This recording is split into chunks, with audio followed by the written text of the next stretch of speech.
Howdy folks, AJ coming at you again, your resident vintage gamer, and today I'm going to talk a little bit about a guy named Pat Robertson, and I know most of you have heard the name and know who he is, but if there's anybody out there that doesn't know who he is a evangelist. He started the 700 Club church, or whatever, ministry, or whatever it's called, and he has, a big following and all that. And he did something here a couple days ago that was actually, it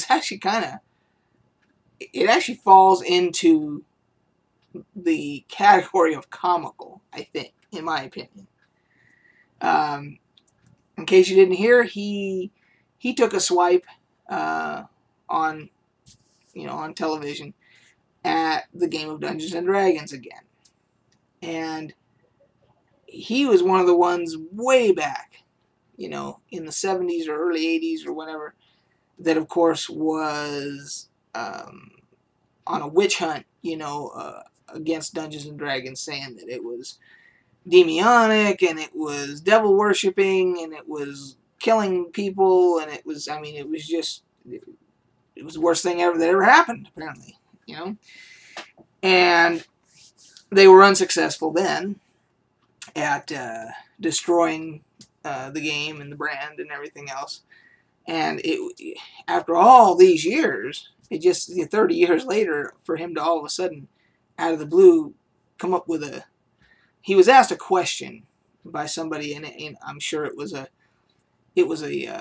rehearsed question or whatever. She was asking a question on his show about somebody that had written in and asked a question about games. Didn't say whether it was video games or what, but it just said games. If the person is in the game is using magic, if it was to be, avoided, even though the person wasn't actually using magic, it was just that they were doing it in the game.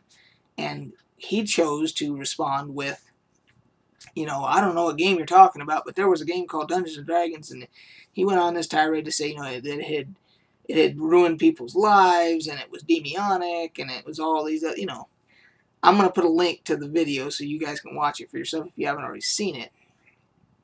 But, again, it's kind of comical because,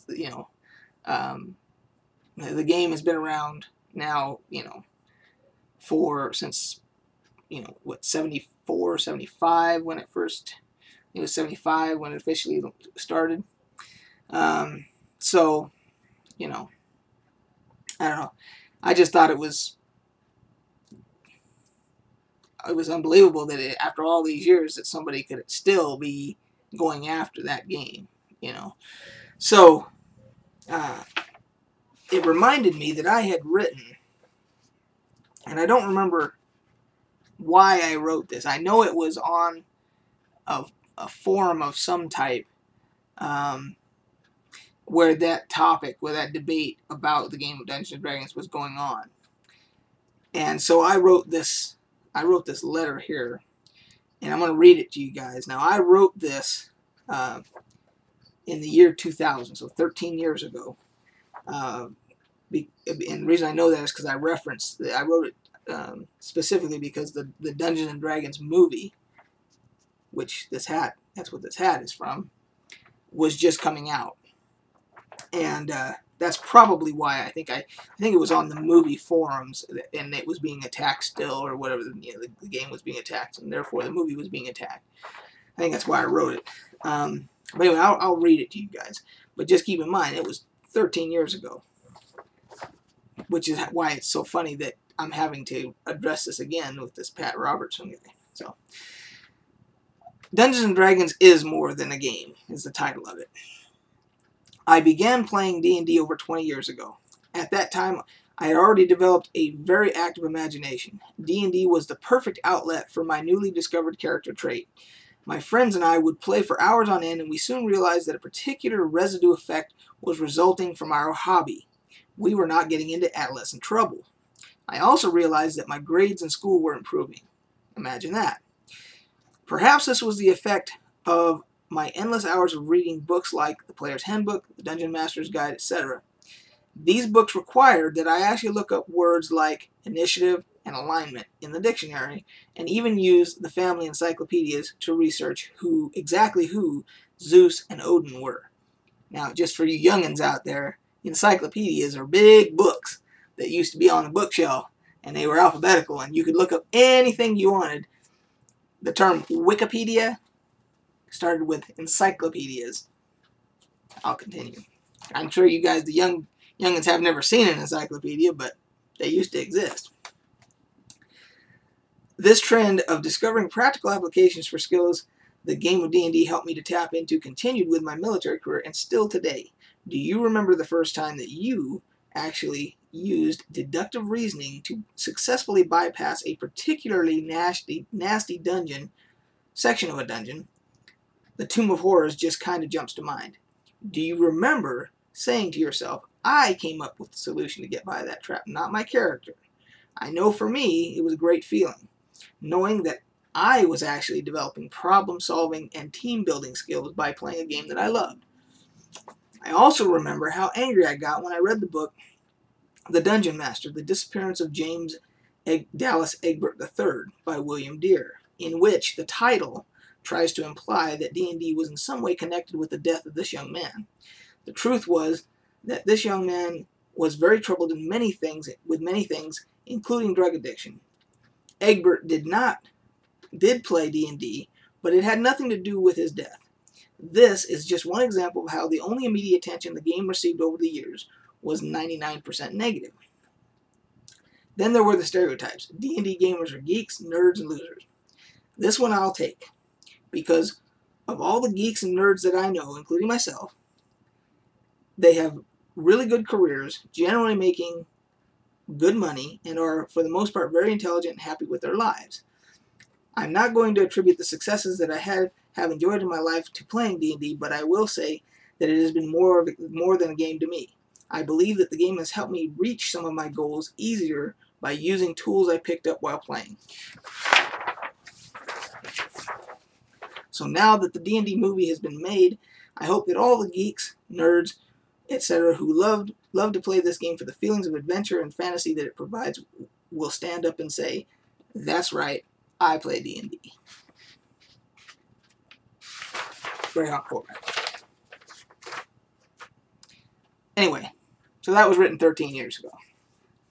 And the sentiment I get across in there still applies today.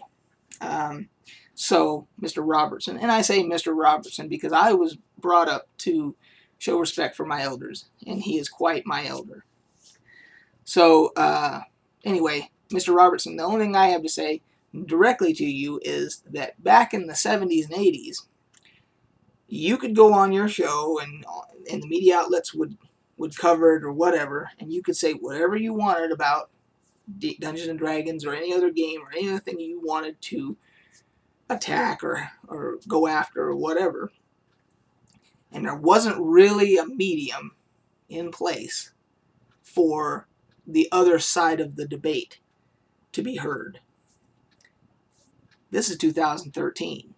We have this lovely invention called the internet.